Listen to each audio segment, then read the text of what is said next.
നമ്മൾ ഇന്ന് കാണുന്ന ഈ പ്രൊഡക്റ്റിന് നമ്മുടെ ഷോപ്പിൽ ഇപ്പോൾ ഒരു ഓഫർ സെയിൽ നടക്കുന്നതിന്റെ ഭാഗമായിട്ട് ഈ പ്രൊഡക്റ്റിനും 15% ഡിസ്കൗണ്ട് അവൈലബിൾ ആണ് കേട്ടോ. പ്യുർ കോട്ടണിൽ തന്നെ വന്നിരിക്കുന്ന അൺസ്റ്റിച്ച്ഡ് സൽവാർ സ്യൂട്ടിന്റെ കളക്ഷൻ വന്നിരിക്കുന്നത് കുറച്ച് ഡാർക്കർ ടോണിലാണ്. ചെറിയ ചെറിയ ഫ്ലോറൽ പ്രിന്റ് ആണ്. നല്ല ഭംഗിയുള്ള ഡിസൈൻസ് ആണ്. ടോപ്പ് വന്നിരിക്കുന്നത് ടോപ്പും ബോട്ടവും 2.5 മീറ്റർ വീതവും. ദുപ്പട്ട വന്നിരിക്കുന്നത് 2.35 മീറ്ററിലുമാണ്. പ്രൈസ് 899. നമുക്ക് ഓരോന്നായിട്ടൊന്ന് ഓപ്പൺ ചെയ്ത് വെച്ച് നോക്കാം. ടോൺ ടു ടോൺ ആയിട്ടുള്ള ഒരു കളക്ഷൻ ആണ്, പക്ഷെ ഇതിന്റെ പ്രിന്റ് എല്ലാം ഡിഫറെന്റ് ആണ് കേട്ടോ. ടോപ്പ് വന്നിരിക്കുന്നത് ചെറിയ ഫ്ലോറൽ പാറ്റേണിലാണ്. ബോട്ടം വന്നിരിക്കുന്നത് സിഗ്സാഗ് ഡിസൈനിലാണ്. ഇത് രണ്ടും 2.5 മീറ്റർ വീതം. അപ്പൊ നമുക്ക് ഇത് രണ്ടും വെച്ചിട്ട് ടോപ്പ് ചെയ്യാവുന്നതാണ്. ദുപ്പട്ട വന്നിരിക്കുന്നത് ഒരു അജ്രക് ഡിസൈനിലാണ് കേട്ടോ. മൽമൽ കോട്ടണിലുള്ള ദുപ്പട്ട 2.35 മീറ്ററിലാണ് ഇത് വന്നിരിക്കുന്നത്. 899 തന്നെയാണ് ഇതിന്റെ പ്രൈസ്. ഇതിന്റെ കളർ വന്നിരിക്കുന്നത് ഗ്രേപ്പ് വൈൻ റെഡ് കളറിലാണ് കേട്ടോ.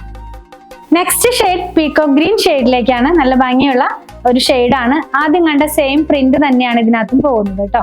നെക്സ്റ്റ് വൺ നമ്മൾ കാണുന്നത് വേറൊരു ഡിസൈൻ ആണ്. ടോപ്പ് ഒരു ജാലി പാറ്റേണിലും ബോട്ടം വന്നിരിക്കുന്നത് ഒരു ബൂട്ട പാറ്റേണിലുമാണ്. ദുപ്പട്ട വരുന്നത് അതിന്റെ രണ്ടിന്റെയും കൂടെ മിക്സ് ആയിട്ടുള്ള ഒരു ഡിസൈനിലാണ്. ഇത് വന്നിരിക്കുന്നത് ഞാവൽപ്പഴത്തിന്റെ കളറാണ്. നല്ല ഭംഗിയുള്ള ഒരു ഷെയ്ഡാണ് കേട്ടോ. ടോപ്പും ബോട്ടവും 2.5 മീറ്റർ വീതമാണ് ഇത് അവൈലബിൾ ആയിട്ടുള്ളത്. ലാസ്റ്റ് വൺ നമ്മളിപ്പോ കണ്ട സെയിം പ്രിന്റിന്റെ തന്നെ പീകോ ഗ്രീൻ ഷെയ്ഡിലേക്ക് പോകും. നമ്മൾ ആദ്യം കണ്ട പീകോ ഗ്രീൻ അല്ല, കുറച്ചുകൂടി ഡിഫറെന്റ് ആയിട്ടുള്ള ഒരു ടോൺ ആണ് കേട്ടോ. ടോപ്പും ബോട്ടവും ദുപ്പട്ടയുമായിട്ടുള്ള സെറ്റ്.